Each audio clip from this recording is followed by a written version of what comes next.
In things I didn't think I would do in my lifetime, it's appointment watching a doubleheader of women's basketball and then having about an hour discussion with my brother about it. But that's where we live.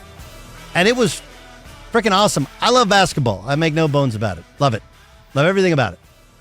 And what I saw last night made me love it even more.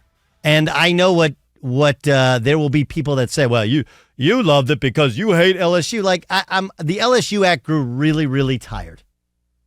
It grew really tired. And what happens is when you talk a whole bunch of trash, okay, when you taunt people, and when your coach welcomes in all this attention, and then you don't deliver, like, this happens across the board. I've said this about Richard Sherman. Like, Richard Sherman was one of the few guys that would talk the talk, but then walk the walk. He was a straight ball. When they were the Legion of Boom, they were arrogant as hell, but they could ball. They could play. And I'm not talking about guaranteeing wins, the Rasheed Wallace guarantee. Okay? I'm not talking about that. What I am talking about, okay, is the taunting and the trash talking and the social media attention that they're an attention needy group. And when you get that attention, if you don't deliver, that attention turns immediately negative. That's the way it works. And it's not just for women, it's for men. It's not just in basketball, it's in all sports, and frankly, it's in life. But let's get to the heart of the matter. Let's have the discussion no one wants to have. And I'm going to credit Paul Pierce, and Paul's a great story. This is a quick aside. I was basically, they didn't have the circuit back then, but they used to have travel basketball. And we started playing travel ball like 5th grade. And from 5th grade until 8th grade, like, there was 3 teams in Southern California. My team had me, and if you remember, Miles Simon was the MOP of the 97 Final Four. J.R. Henderson, who played at UCLA in the national championship team in 95. Kriston Johnson, who played in the national championship team in 95. Tony Gonzalez was a football Hall of Famer. Like, this is my team, my guys growing up, as well as a bunch of other guys that I know and I played in college. We had an awesome group. And then there was Ricky Price, who scored 1,000 points at Duke. Right? Ricky played on a team called Slam and Jam, Victoria Park, which was in Long Beach and L.A. And then there was ARC, which was teams from the Valley. And there were some other teams as well that were pretty good. And then when you get to high school, there were other added AAU teams. Keith Van Horn played for Team Avia. Paul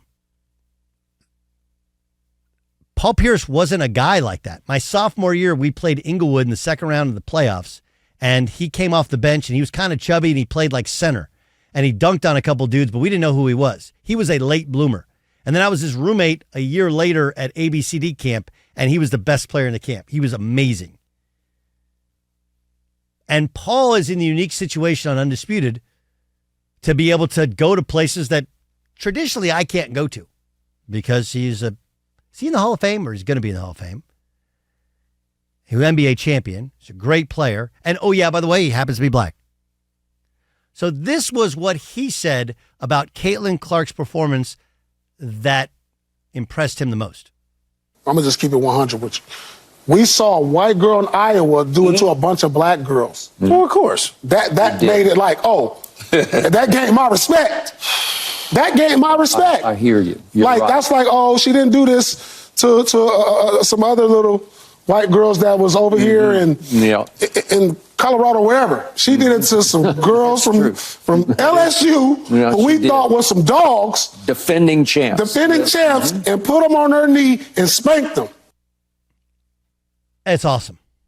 And if you want to sit here and say, hey, the racial component's about racism, like, no, it's not. I understand we're talking about racial stereotypes in basketball, and we think like all these things need to be struck down, whatever. And I've long been I've long laughed and scoffed at the idea of only the white kid is the gym rat? Like, do you think Ray Allen became like one of the great shooters of all time being a gym rat? Not being a gym rat? Right? Do you think that Steph Curry, okay, he's a gym rat? You can't, no one's born a shooter. You are only a shooter if you put hours upon hours upon hours upon hours upon hours and more hours into the gym or in the driveway or whatever. The work ethic is insane. And you have to have confidence, self-confidence, whatever. But you're only doing it with millions of reps. Millions of reps. It's like Mark Sears, who plays for Alabama. He notably made 15,000 threes in the summer to improve his three-point shooting. 15,000. Why don't people call him a gym rat? Why is only the white kid the gym rat? Because he looks like a rat? Because he's pale? I don't know. But the point is that I understand that racial stereotyping in basketball, who are not basketball people, it puts them back and they're like, they think of people as racists. And all we can do is tell you that if you go through the pantheon of great players in the history of the NBA or the greatest players of all time, there is one commonality over the last 50 years. And that's that 90% of them are black. Right? And the reality is, okay, what Kendrick Perkins was getting at last year is the way that NBA players, most basketball people, view the sport. It's that they view the white player as the inferior player, the inferior athlete. It doesn't mean it's always true. Okay? It also doesn't mean that it's not true. It's how it's viewed. And it's one thing for Caitlin Clark to dominate the competition. It's another thing to do it against a predominantly black team. Now, part of it was they put Haley Van Lith on her, which I don't understand that move. She couldn't guard the chair that I'm sitting on. She definitely couldn't guard Caitlin Clark. And Haley Van Lith is white. Not really sure of that strategy. She's a scorer, and you had her guarding the best player in college basketball. That felt like a bad plan. If that was the plan, somebody, hey, what if we had Haley guard her? Like, that didn't work.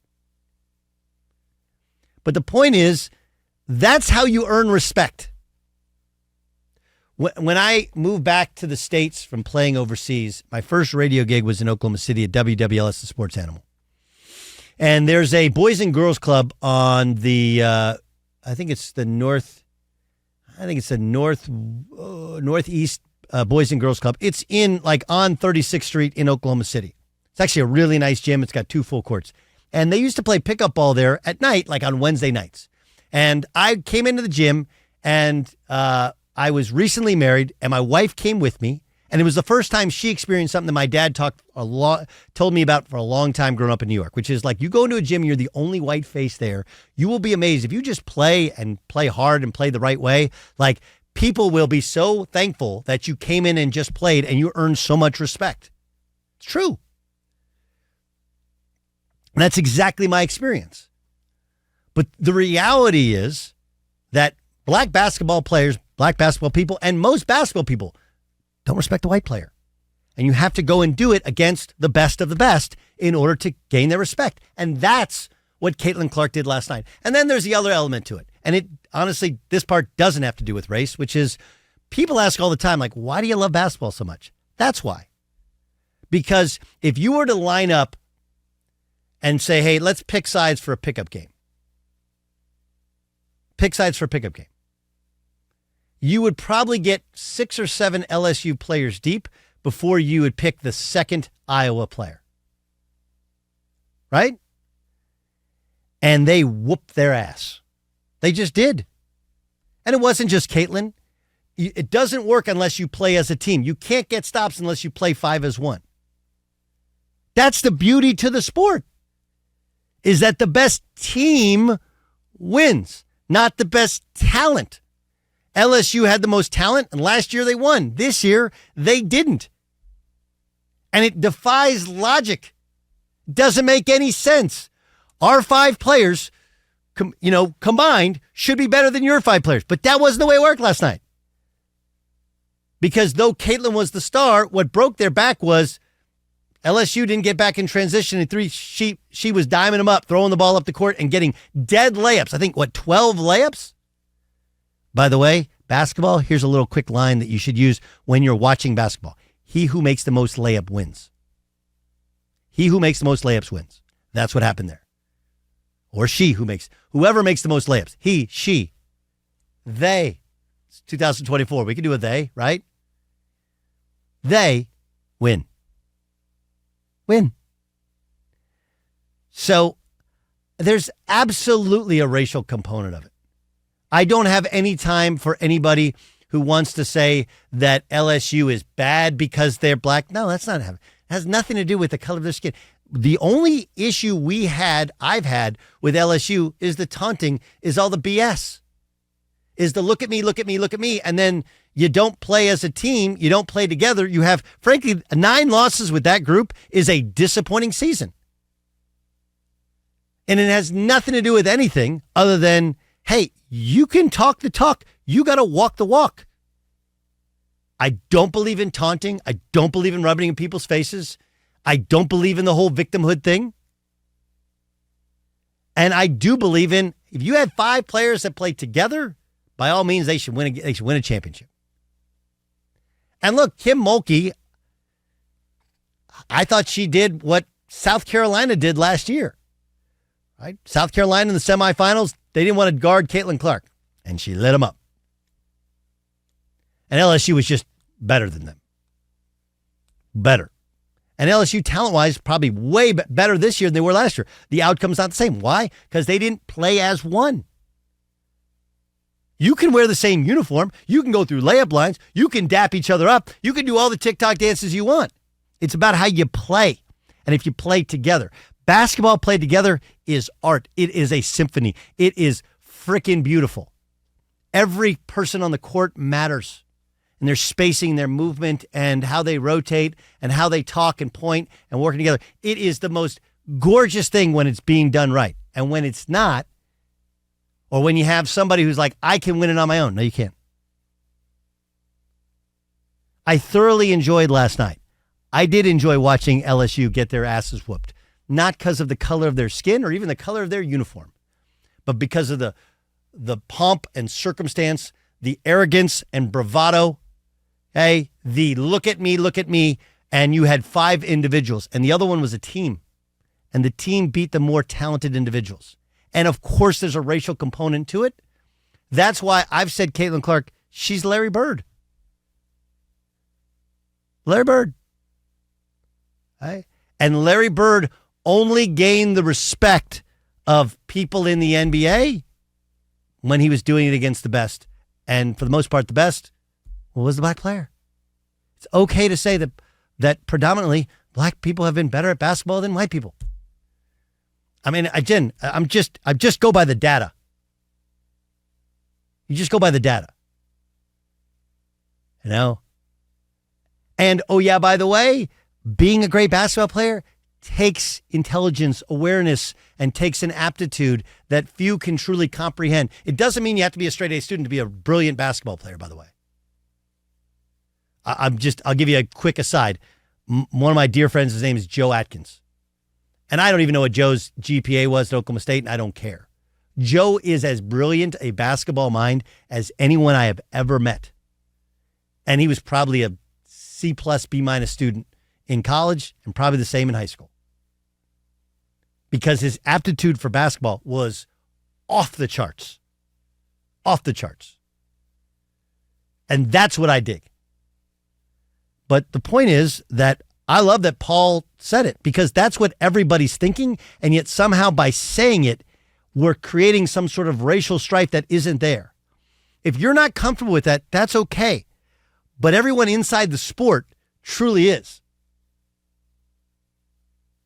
I get it. There's a break there between, politics and political, racial, divisive talk. I understand. And all racial stereotypes, most of them aren't accurate in the sport anymore. They're just not. Right? But there is the presumption that the black player is always better than the white player. And I get it. Like if you're black, you're trying to say like, hey, there's been the presumption for a long time that black people, that there's you wear the black hat, that's bad. That black people, there's something negative about this. There's not. I carry no negative. I just don't. And I think most people in the sport, that's not what it's about. It's just about that, by and large, the sport has been dominated by, and women as well, right, by the black player. And Caitlin Clark didn't earn everyone's respect just by winning and getting to a Final Four. She did it against who everybody believes, reveres, respects, the talent of LSU. And she sliced them and diced them. They couldn't guard him. I mean, Flau J. Johnson should have guarded her the whole game. Like, I don't understand why you don't double team her. I don't understand why you don't keep the ball from her. I don't understand why you don't put your best defender on her. I don't get anything of what they did. They put Haley Van Lith out there. They threw her to the Wolves, and that's what happens when you get thrown to the Wolves. Iowa Sam, you are an Iowa guy, and you, like the rest of us, thought LSU would win the game. I did. What was the experience like of watching that game? Okay, we'll go to the second half, and they get up by as many as maybe 14, and I'm just thinking to myself, when do the wheels fall off? When does this lead melt away? I'm like, this is too easy. I didn't think if they won, I thought it would be they squeeze it out in the final minute or so, kind of like they did against South Carolina last year, and they were up double digits through most of the second half. And do you know what do you know what it was about? LSU melted down. Well, there's a lot of things. Okay, so Angel Reese hurt her ankle. Uh-huh. She was shooting really great in the first half, and then she was like 2 of 12 in the second half. There's a lot of things, and I think that spooked the rest of the team, the LSU team, and then Caitlin, of course, just running down the court and hitting a three. It's going to wear you down. There's a lot of things, and so Caitlin Clark scoring 41. She had again like a huge percentage, a huge chunk of the team's points. And that helped sort of compensate for players like Gabby Marshall and Hannah Stolke, who are, chipping in 8 and 3, I just sit there and I marveled at how they played as a team and how they couldn't guard her and how she passed when she should pass, shot when she should shot. She made some gigantic threes as well. It was incredible to watch. And then the next game, by the way, was great too. And then you had Paige Beckers going against Juju Watkins, and Juju Watkins is going to be everything in the women's sport. I mean, she broke the freshman scoring record. So talented, but not crazy efficient. And then Beckers, who of course has gone through the knee injury, but forget that. The big one that everybody's going to talk about is Caitlin Clark. And, again, like I loved it, but if you think that we loved it because we hate LSU as people, like, no, I don't think Kim Mulkey is regarded as the nicest, warmest person in the world by people I know who have been around her. But that's not the point. The point is that, what do they say? Pride comes before the fall. And that's what happened with LSU. I thought they were arrogant. I thought they were arrogant in victory. And so what happens is if you act that way when you win, when you lose, people are going to rub your nose in it.